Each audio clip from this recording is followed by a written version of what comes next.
Assalamualaikum warahmatullahi wabarakatuh. Perkenalkan, saya Arina Salsabila Nafiah, nomor absen 7 dari 11 IPA 3. Saya akan menjelaskan tentang sistem reproduksi manusia. Yang pertama adalah alat reproduksi pria. Alat reproduksi pria dibagi menjadi dua. Yang pertama adalah organ bagian luar. Organ bagian luar dibagi lagi menjadi dua. Yang pertama adalah skrotum. Skrotum merupakan selaput yang berfungsi sebagai pelindung testis dengan cara menarik atau mendekatkan testis ke bagian atas tubuh saat kondisi suhu lingkungan dingin dan menjauhkan testis dari tubuh saat suhu lingkungan panas. Yang kedua adalah penis.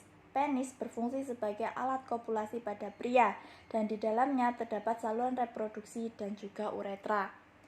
Yang kedua, organ bagian dalam. Organ bagian dalam dibagi menjadi satu, testis. Testis berfungsi sebagai lokasi produksi hormon testosteron, lokasi produksi sel sperma yang terdiri dari dua pasang dan dihasilkan dalam tubulus seminivirus. Yang kedua, saluran. Saluran dibagi menjadi satu, epididymis. Epididymis merupakan saluran penghubung testis dengan vas deferens yang merupakan lokasi pematangan sel sperma. Yang kedua, vas deferens. Vas deferens merupakan saluran penghubung epididymis dengan vesikula seminalis. Ketiga, uretra. Uretra merupakan saluran tempat lewatnya urin dan sperma saat ejakulasi. Yang keempat, vesikula seminalis. Vesikula seminalis merupakan penghasil cairan sperma untuk meningkatkan motilitas dan viabilitas sperma. Dan yang terakhir adalah ureter. Yang ketiga, kelenjar. Kelenjar dibagi menjadi dua. Yang pertama adalah kelenjar prostat. Kelenjar prostat berfungsi sebagai menghasilkan cairan untuk nutrisi sperma. Yang kedua, kelenjar bulbouretra. Merupakan kelenjar Cowper untuk membersihkan saluran-saluran uretra. Gambar ini merupakan organ-organ reproduksi pada laki-laki. Selanjutnya, kelainan pada organ laki-laki, contohnya adalah epididymitis. Penyakit ini terjadi akibat adanya peradangan pada epididymis, yakni saluran di dalam skrotum yang menempel pada testis. Epididymitis dapat menyebabkan buah zakar bengkak dan nyeri, air mani mengandung darah, nyeri saat buang air kecil dan ejakulasi, serta gangguan kesuburan. Selanjutnya, spermatogenesis. Spermatogenesis adalah proses gametogenesis pada pria dengan cara membelah meiosis dan mitosis.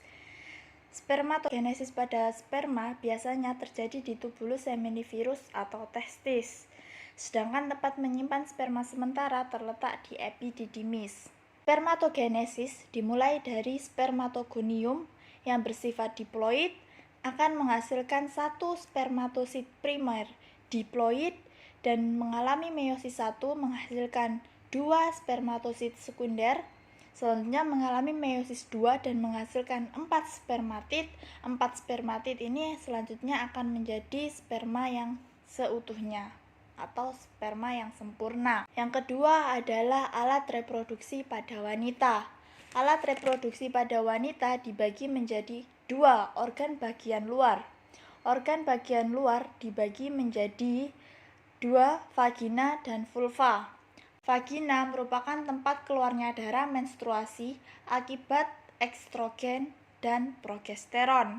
Yang kedua adalah vulva. Vulva merupakan celah yang berfungsi melindungi organ reproduksi bagian dalam. Vulva dibagi menjadi labium mayor dan labium minor.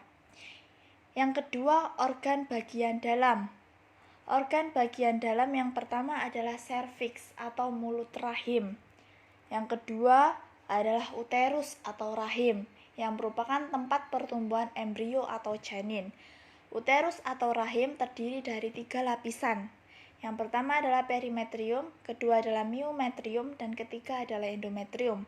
Endometrium akan mengalami peluruhan dinding rahim saat terjadi menstruasi. Selanjutnya adalah tuba falopi atau oviduct. Di tuba falopi atau oviduct ini, fertilisasi atau pembuahan terjadi antara pertemuan sel sperma dengan sel telur. Selanjutnya adalah ovarium. Ovarium merupakan tempat pembentukan ovum. Kelainan pada organ wanita, contohnya adalah keputihan. Keputihan merupakan cairan yang keluar dari dalam vagina yang umum terjadi serta memiliki tekstur cair dan tidak berbau. Jika keputihan bertekstur kental, berbau busuk, serta berwarna hijau, kuning, atau abu-abu, kamu perlu waspada. Pasalnya, kondisi ini menjadi gejala tahap awal dari kanker serviks. Oogenesis. Oogenesis adalah proses pembentukan sel telur atau ovum di dalam ovarium atau indung telur yang terjadi pada tubuh wanita. Proses oogenesis dimulai dari oogonium yang bersifat diploid akan menghasilkan oosit primer yang bersifat diploid dan mengalami meiosis 1 menghasilkan satu oosit sekunder dan satu badan polar primer yang bersifat haploid. Selanjutnya mengalami meiosis 2 dan menghasilkan satu ootit dan 3 badan polar sekunder yang bersifat haploid. Dan selanjutnya ootit akan menjadi ovum. Menstruasi. Apabila sel telur yang keluar dari ovarium tidak dibuahi, produksi estrogen akan berhenti. Akibatnya, kadar estrogen dalam darah akan turun. Apabila kadar estrogen dalam darah turun, maka hipofisis tidak mampu lagi memproduksi luteinizing hormone atau LH. Apabila kadar LH darah turun, maka korpus luteum tidak mampu lagi memproduksi hormon progesteron. Akibatnya, kadar progesteron dalam darah akan rendah.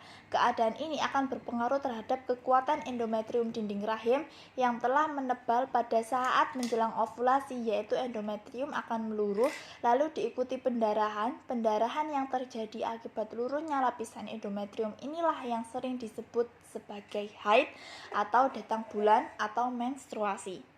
Pada wanita yang normal, menstruasi akan berlangsung 28 hari sekali selama lebih kurang 1 minggu. Selesai menstruasi, hipofisis aktif lagi dan menghasilkan FSH lagi. Demikian seterusnya. Peristiwa ini akan berlangsung tiap bulan sekali, selama wanita tersebut masih dalam masa subur dan tidak hamil. Apabila seorang wanita tidak subur lagi, maka hormon-hormon di atas tidak aktif lagi. Masa seseorang wanita tidak subur lagi dan tidak akan menstruasi lagi disebut menopause. Kehamilan. Masa kehamilan gestasi berlangsung selama 38 minggu. 2 minggu pertama setelah fertilisasi, zigot membelah secara mitosis dengan cepat menjadi 2 sel, 4 sel, 8 sel, kemudian 16 sel atau morula.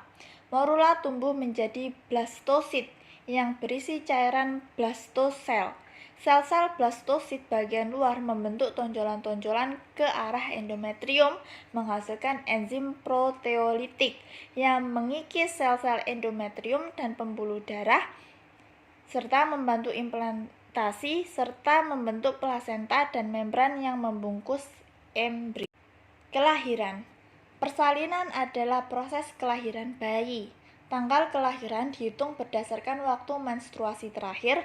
Jika siklus menstruasi dihitung 28 hari, maka kelahiran terjadi pada hari ke-288. Persalinan dibagi menjadi 3 tahap, yaitu dilatasi serviks, pembukaan, yang kedua kelahiran bayi, dan ketiga kelahiran plasenta. Metode kontrasepsi dalam KB.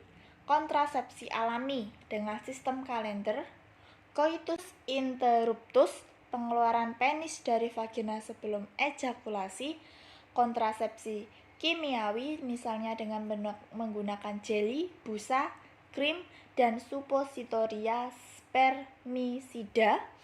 Metode sawar mekanis mencegah pergerakan sperma ke tuba falopi, contohnya diafragma, kondom untuk laki-laki atau perempuan, serta sterilisasi.